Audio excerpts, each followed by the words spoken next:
Cada uno de nosotros ha tenido para sí las promesas, y las promesas son para el pueblo, y las promesas son para usted y son para mí. Jesús había llegado a esta tierra a cumplir un plan y a dejar estipulado cómo llegar, cómo entablar otra vez una relación cortada, partida, destruida que el hombre tenía con Dios. Y entonces vino y prometió que en Él se cumplían todas aquellas cosas que estaban estipuladas para nosotros, para alcanzar salvación, reconciliación, perdón de pecados. Fue a la cruz, sin antes decir yo debo hacer esto para que venga un consolador, y en esa promesa también estaba estipulada esa ayuda, el ayudador, el Espíritu Santo, y empezó a hacer ese trabajo en los hombres, y proclamar la verdad era algo que no podían desviar, debían hablar de ese Dios que se había reconciliado con el hombre, con ellos, mediante el sacrificio de la cruz. Y la palabra siguió recorriendo y encontrándose a hombres, encontrándose a mujeres, a judíos y a no judíos. Y en esa historia de que se encontraba con los no judíos, empezaban los judíos a decir que no podía ser que sea tan fácil esto de que el gentil, que el que no era del pueblo de Dios, también participara de esta gracia. Y entonces aparecieron los judaizantes, diciendo que a partir de esta situación de conocer a Cristo también debían, por ejemplo, cumplir los mandamientos estipulados por Moisés en cuanto a los sacrificios, debían pasar por distintas situaciones como ellos. Y ahí empezaban las luchas. A tal punto llegó la confusión que tuvieron que venir a Jerusalén los principales exponentes del cristianismo, a venir a hablar de lo que ellos habían experimentado. Allí en Hechos capítulo número 15 me habla que se reunieron en Jerusalén. Y en esta Jerusalén empezaron a hablar acerca de los ejemplos que él tenía, que la gracia de Dios no era nada más para los judíos, sino también para aquellos que predisponían su corazón. Y dice la palabra que, lo vamos a leer, Hechos capítulo número 15, del verso 13 en adelante, algo que quería compartir con ustedes. Había venido Pedro y les habló diciendo que él había predicado a gentiles y Dios había tenido gracia con ellos y había descendido también el Espíritu Santo y hablaron nuevas lenguas. Se levantó también Bernabé, se levantó también Pablo, y todos hablaron de que era para todos, pero sin embargo hay un punto acá que es el que quería tomar de esta historia. Dice el verso número 13, y cuando ellos callaron, Jacobo respondió diciendo, varones hermanos, oídme, Simón ha contado cómo Dios visitó por primera vez a los gentiles para tomar de ellos pueblo para su nombre. Y con todo esto concuerda las palabras de los profetas, como está escrito, después de esto volveré y reedificaré el tabernáculo de David que está caído, y repartiré sus ruinas y las volveré a levantar, para que el resto de los hombres busque al Señor, y todos los gentiles sobre cuales invocado mi nombre, dice el Señor, que hace conocer todo esto desde los antiguos. Este Jacobo, que no era más que Santiago, el hermano de Jesús, tomaba una profecía del Antiguo Testamento y la traía acá. ¿Y cuál era esa profecía? Amós, capítulo 9, verso 11, no lo busque, se lo leo, dice, en aquel día yo levantaré el tabernáculo caído de David y cerraré sus pórticos y levantaré sus ruinas y lo edificaré como en el tiempo pasado, para que aquellos sobre los cuales es invocado mi nombre posean el resto de Edom y a todas las naciones, dice Jehová, que hace esto. Tremenda profecía de lo que Dios estaba estipulando. de lo que Dios quería hacer. Levantará el tabernáculo de David. Y sabe que, buscando qué había pasado en aquel tiempo cuando fue erguido el tabernáculo de David, el pueblo de Dios había estado distante del arca del pacto. Se lo había robado, los enemigos le llevaron y de pronto había estado mucho tiempo sin estar el arca en Israel, en Jerusalén. Y vamos a leer, lo invito a leer en Primera de Crónicas, capítulo 16, verso 1.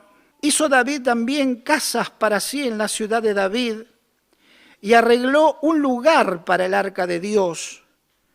Y le levantó una tienda, así trajeron el arca de Dios y la pusieron en medio de la tienda que David había levantado para ella, y ofrecieron holocaustos, sacrificios de paz delante de Dios. El verso 2 dice, y cuando David acabó de ofrecer el holocausto y los sacrificios de paz, bendijo al pueblo en el nombre de Jehová. El verso 4 dice, y puso delante del arca ministros de los levitas, para que recordasen y confesasen y lo hacen a Jehová Dios de Israel. El verso 37 dice, y dejó allí delante del arca del pacto de Jehová a Asaf y a sus hermanos para que ministrasen de continuo delante del arca, cada cosa en su día. El verso 40 dice, para que sacrificasen continuamente a mañana y tarde holocaustos a Jehová en el altar del holocausto, conforme a todo lo que está escrito en la ley de Jehová que él prescribió a Israel. Y uno piensa a veces, ¿por qué Dios querrá reedificar el tabernáculo de David? Porque empecé a pensar esto, digo, ¿fue el primer lugar donde fue depositada el arca? Y ahí la Biblia me habla de que en el desierto Moisés preparó el tabernáculo, con las dimensiones que Dios le dio, con la descripción de lo que él quería, y lo hizo conforme a los designios de Dios. Y uno dice, ¿pero por qué quiere Dios edificar otro templo? Y no fue el primero, el que le dio a Moisés, el que dividía el lugar santo del lugar santísimo. Yo decía, ¿por qué no eligió el primero? ¿O por qué, otro más que podríamos pensar, por qué no eligió el templo de Salomón, con toda su grandeza, con sus paredes, con láminas de oro y con utensilios del mismo metal, y todo de lo mejor? Un cortinado que también separaría el lugar santo del lugar santísimo, con todo el trabajo y el dinero y el sacrificio que llevó eso. Digo, ¿por qué Dios no eligió o el primero o el de Salomón? Lo que él había dicho como primero o como lo mejor que pudo haber hecho con todo lo que tenía Salomón en aquel tiempo. Pero Dios, que es caprichoso, se empecinó en dejar esto. Yo reedificaré el tabernáculo de David. Y ahí preguntándole al Señor, digo, ¿qué pasó? ¿Por qué esto? Era diferente. Primero, el corazón de David era conforme, dice la palabra, a la voluntad de Dios. Había querido traerlo y Dios se lo permitió. Pero quería algo distinto Dios. El tabernáculo, que era una carpa, debía albergar en este momento el arca de Dios. ¿Qué había en el arca de Dios? Estaban allí las tablas, estaba el recipiente con el maná, el almendro que había florecido, símbolos que dejó Dios para que el pueblo recordara algo. Ya no había una cortina que separaba la visión, el pueblo. Imagínese usted en ese tiempo pasando por la puerta del tabernáculo y mirando el arca que hasta hace algunos años solamente lo podían ver los sacerdotes.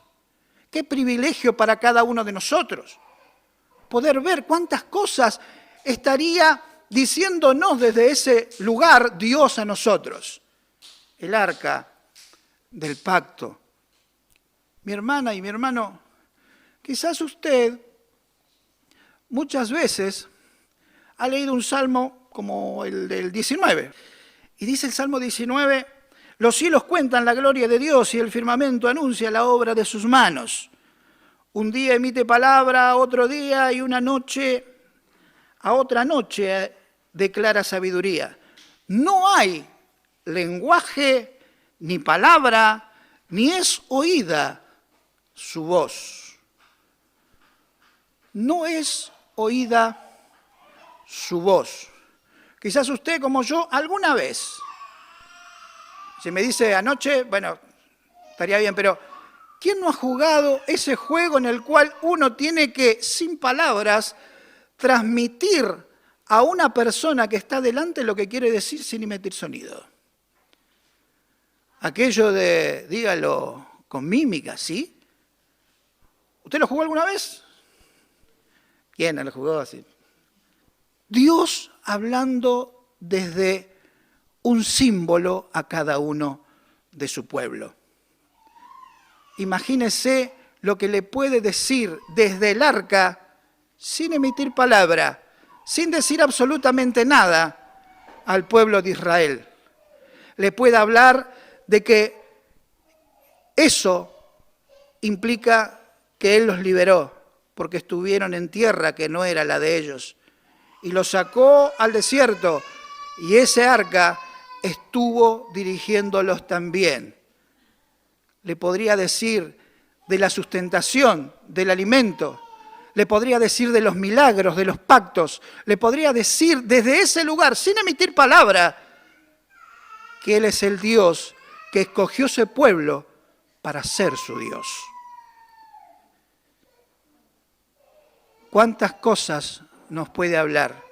El tabernáculo también, como leímos anteriormente, estipuló David que tenía que los sacerdotes ofrecer holocaustos y sacrificios continuamente. El mensaje también de ese lugar era, hay que hacerlo todos los días. El cristiano también puede tomar para sí esa palabra. No puede usted, hoy tengo ganas de buscar a Dios, hoy no tanto, hoy no tengo. Porque la palabra de Dios que se agradó Él por el sacrificio continuo. Y cuando le estoy diciendo sacrificio continuo, es tenerlo presente, es caminar de su mano, es poder decirle, Señor, quiero hacer tu voluntad, me cuesta, pero necesito hacerlo. Mensajes sin palabras. ¿Qué quería decir Dios? Hermana y hermano, hoy también hay una mesa. Está la sangre, la copa que simboliza la sangre, y está el pan. La palabra me dice que esto simbolizaba, conforme lo que Jesús dijo, su cuerpo y su sangre. ¿Pero qué nos quiere decir esto? No es nada más una mesa servida, no es nada más algo que está, y bueno, vengo a Santa Cena, a esta reunión que la paso bien, vi a los hermanos. Esto está dando un mensaje sin palabras. Me está hablando de sacrificio, me está hablando de entrega, me está hablando de la promesa de paga de un precio que usted ni yo podíamos pagar si no fuera por Él. ¿Qué me está diciendo? El símbolo de la copa y del pan. Que Él te eligió a vos, que Él me eligió a mí, que Él eligió a todo aquel que se acerca a Él con un corazón contristo y humillado, a decirle, Señor, me he equivocado muchas veces, le he errado muchas veces, necesito tu perdón, y Él es el único que puede perdonar. No lo hace el perdón el hombre. El hombre te puede decir que te perdona, pero sin embargo, vaya a saber si pasa. Dios cuando te dice que tu pecado lo arrojó en el fondo de la mar para no acordarse más de Él, es porque te perdonó y te limpió. Aunque se quiera hacer el buzo, ir a buscarlo, lo que Dios puso allí abajo, Dios ya no se acuerda de eso. Si te perdonó, quedas libre. Si te dio el perdón, viví en libertad. ¿Qué le dice esto no solamente le está diciendo, parte de mi pueblo, usted y yo formamos esa parte, le está diciendo, dejó su promesa, su cuenta saldada, y también le está diciendo, como recién se estaba cantando en este lugar, un día vuelvo para llevar a mi iglesia. Si formás parte de esa iglesia, esta mesa te está diciendo, Jesús viene por usted y por mí. Dios le bendiga.